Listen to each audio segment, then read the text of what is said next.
Hi children, welcome to today's class. For last few classes, we have learned about the different modes of transmission of heat: conduction, convection and radiation. Today we are going to study the next topic in our chapter, thermal expansion. What are the changes that happen when a solid is heated? Let's do an experiment. Cut off the middle portion of a cardboard sheet. Fix two aluminum plates using cycle screws on the cardboard sheet as shown here. Connect these plates to a battery and a bulb using wires. Heat the aluminum plate using a lighted candle.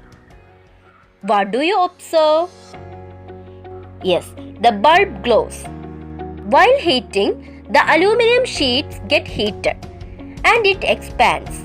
So the circuit becomes closed and bulb glows. If we extinguish the flame and allow the sheets to cool, the aluminum plate contracts.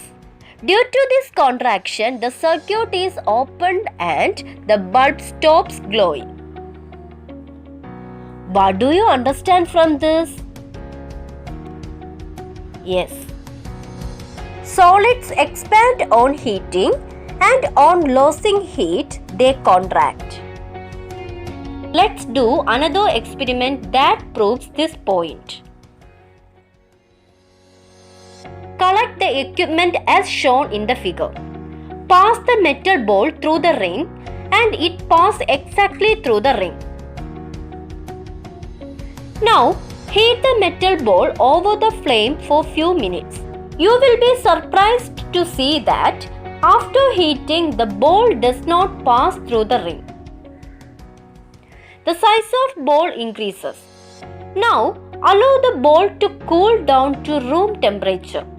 If we again pass the ball, it easily passes through the ring. This shows the metallic ball on heating, its size increases, so it doesn't pass through the ring. And if it cools, it can easily pass through the ring. So we can conclude that solids expand on heating, on losing heat they contract. Can you find out any situation in our daily life which made use of this? Yes. Little gaps are left behind the sections of the railway track. It is because the rails expand on sunny days. Otherwise, the rails will be deformed, causing danger. Concrete bridges were built leaving gaps between the joints of concrete slabs. The gaps in joints are needed to keep the bridge from buckling when the concrete expands on hot summer days.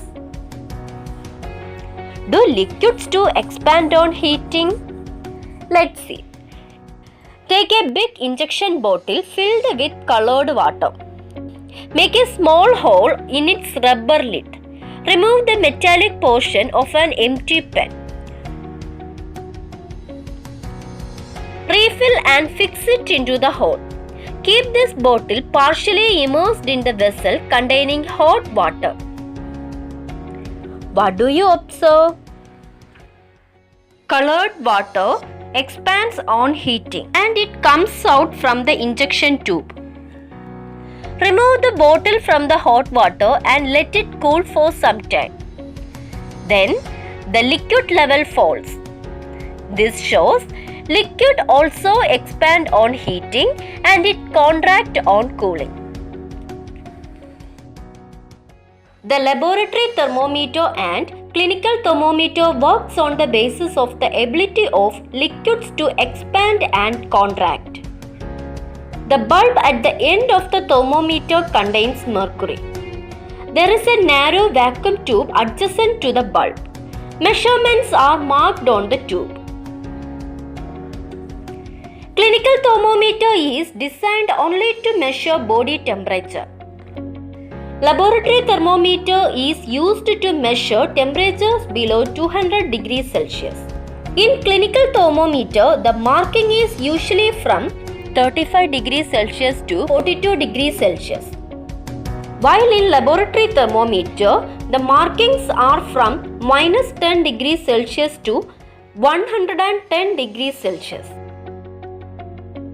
Look at this video and carefully observe how to use a clinical and laboratory thermometer.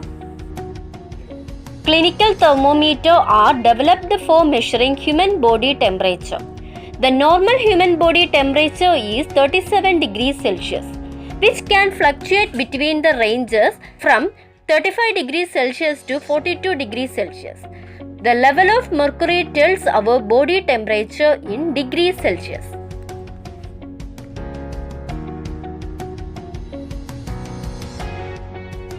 Laboratory thermometer is used for measuring temperatures other than human body temperature.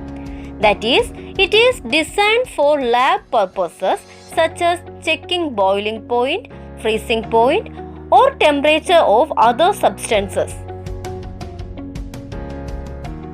Let's see the thermal expansion in gases.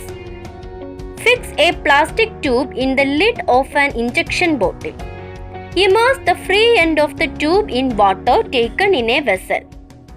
Keep the bottle partially immersed in hot water. What do you observe? Yes, bubbles comes out from the other end of the tube. When the bottle immersed in hot water, the air inside it expands and comes out through water as bubbles.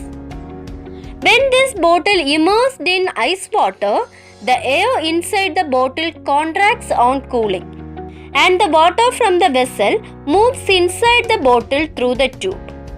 This shows gases expand on heating and contract on cooling. Air holes are made near the ceilings in room. Do you know the reason for this? Yes, air in room expands on heating. Hot air moves up and goes through the air holes. Also, cold air comes from outside into the room. It reduces heat in the room. So, air holes are made near the ceilings in the room. Next one. Long bridges are constructed as different spans. The reason is, if there is only one span, bridge expands on heating and bend. So, it is constructed in different spans. Hot water is poured in order to separate two glass plates that are stuck together. If it is poured in hot water, the outer glass expands when it gets heat, so we can easily take it out. In all the above cases, we have seen the application of thermal expansion. We can find out many such examples in our daily life. Try it and see you in the next class. Thank you.